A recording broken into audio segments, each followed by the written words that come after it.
Right, so I just thought I'd jump on just to talk a little about how you could use tarot as a way of in your manifesting journey. Okay, so I'm like quite a visual person and I like to look at images.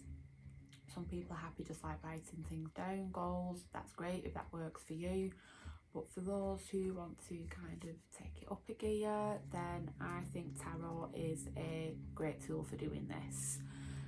First and foremost, you need a deck that you like and you can connect with, otherwise it's just going to be a waste of time, okay? So if you don't have any cards and you're looking for a deck, as always, I'm here. Lightseer's deck, that is my absolute favourite. But take a look around, if you can get to a shop or anything, have a look, get a feel for the cards. If not, order some offline, but just take a look at images of the deck before you order them so you know it's something that you are going to like. Okay, anyway, enough of that waffle now. So there's a couple of different ways you can do this. You can have, if you've got a specific goal in your head of what you want to manifest, then you can just kind of like pull a card out what you feel fits that and just kind of like use that as like your visual representation. So say I don't know, a lot of people when we're manifesting, we're looking for a better job, more money, more abundance. So you can kind of like think what card fits to that theme. Or you could just kind of pick any card that you call to. There's no hard or fast rules with it. At the end of the day, we all work differently. So, kind of do what feels comfortable for you. That is my main message on that, okay? So, just for argument's sake, say we're looking at bringing more abundance into our life. We want to have more money coming through, so we've got freedom to be more who we want to be. So a card, what might call for you is, I don't know, say, well, we've just come across the Two of Wands here. So Two of Wands, when you look at this, it's very much, we're looking at this card and it's kind of like a card of like planning and taking action, kind of getting things out of that dreamy state and putting things into motion. So you could kind of like use this card as your starting point and think, right, I want to manifest more. So what do I need to do? I need to get a plan of action going and decide where I am actually going on this journey. There's no point kind of, just thinking of an end result and not what we have to do to build up. It's all good and well thinking with manifestation. I'll just write something down what I want, stick my picture on the vision board. That's great. But at the end of the day, you've got to put some work into it as well. You can't just say, I want a promotion, but then never apply to get the job for it. You've always got to put some work into it. Everything's not just going to come falling at your feet, as much as we love to think that that's a possibility. Just writing something down in your journal isn't going to get you like, the CEO of the company job if that's what you're aspiring to, okay? So we could use this as like a little visual start, so that's just like your prompt, just getting yourself kind of like off your ass and into action basically, and starting to get those plans well laid, and then we've got all these nice little symbolisms to that. We've got the little camper van, we've got the globe, everything all about starting on this new journey and kind of like choosing our destination, knowing where we're going to go. We just need to get those wheels in motion to get in there.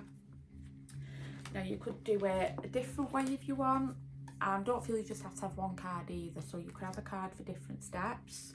So that could be like your first step, and then you could pull another card for like the midway step, and then your end result if you want to do it that way. Again, whatever way works best for you.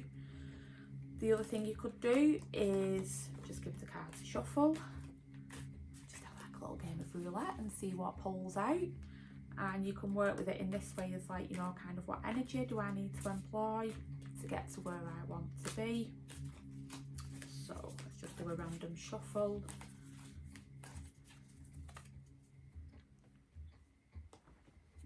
And then with this one, so you could kind of like pull it. So, you know, we've just pulled the 9 of Pentacles there. So then you could take a look at that and just think, right, how could I use this in manifestation? And then you could just basically look at it as like, you know, she's got everything there now. She's coming to the end of the journey with it. And, you know, her seeds have grown and she's basically like getting the fruits of her labour now. So then you could look at that, and again it's just that little nudge that you need to put work in. It's not all just gonna magically appear for you. So that could be like a nice little prompt for you if you just want to do a random pull, to just think, right, do you know what, I can get to where I need to be. It may take time, you know, we're in that element of earth. It's, you know, things are slowed down. But again, we will get to where we need to be, and it's just about putting that work in, putting that effort in. You will be rewarded at the end. So there's all different ways of doing it, okay? And again, you could do the same. You could pull 3 or 4 cards, and you know, whether or not you want to put them up on a vision board so you keep looking at them, or you could just take a photo of them, you know, print it out that way, or just keep it on your phone. I always think it's nice having physical things rather than being on your phone or on a laptop. It's just like a nicer connection, and you're putting more energy into something as well. So it's kind of like, you know, when you write things down and you take that time of printing that image off, putting it onto the board, you're investing more of yourself into it then, and just always have it somewhere where you can keep looking at it. Because we've got this thing, sometimes, you know, we'll make up all these pretty vision boards, we'll write things down in the journal, and then it just gets put to one side and we'll never look at it for like weeks or months on end. So if you not keep making that connection with things, it's not going to be in your mind, so you're not going to be manifesting it, are you? Because you're not giving it the attention that it deserves. So again, another thing with manifesting what you want, it's not just a, oh, let's do this today and then that'll be fine, it's all going to work out. You need to put your time into it, your energy, your efforts. So I've just got a rabbit trying to chew my toes here. So yeah, things do take work. It's not all gonna, you know, get handed to you on a plate. So yeah, but that is just a lovely way that you can use tarot just to guide you through. And again, you can use it for anything, not even just manifesting. You know, if you have a question that you want to ask, just have that question in mind as you're shuffling your cards, and just pull your card out and just see what comes to you. Don't look at the guidebook to see what that says. Just kind of like look at what you feel that image is speaking to you. You know, as we say, picture paints 1,000 words, and some days when you look at a card, you know, you might get a completely different vibe off it than you did the last time you looked at it. All depends on where you're sitting that day. So, you know, we've got the 7 of Pentacles, what's just there on the top. So, you know, when we look at that, traditionally we think of like, you know, we've planted the seeds, we've put the work in, you know, now we're going to just patiently wait for that growth to come up. And that's the kind of traditional meaning of it. But then, you know, when we look at it on another day for another question, you know, you might look at that then and think, oh, that's how I feel, you know, focusing on these roots, everything feels a little bit tangled up for me. And then you can kind of like think, right, well, how can I work on unraveling that? This is what I mean. It's like if you're looking at the guidebook, you're only ever going to get one answer. Whereas if you look at it, how the image makes you feel on the day, then it's just so much more helpful, and you just connect with your cards more, and you just learn to see things in a bigger picture, looking at things at a different angle. So yeah, that's one thing I will advise you to do if you're using your tarot for anything. Just throw that guidebook away. Not throw it away literally, but just pop it to one side, don't worry about it, connect with your deck and just see what those images make you feel when they come up.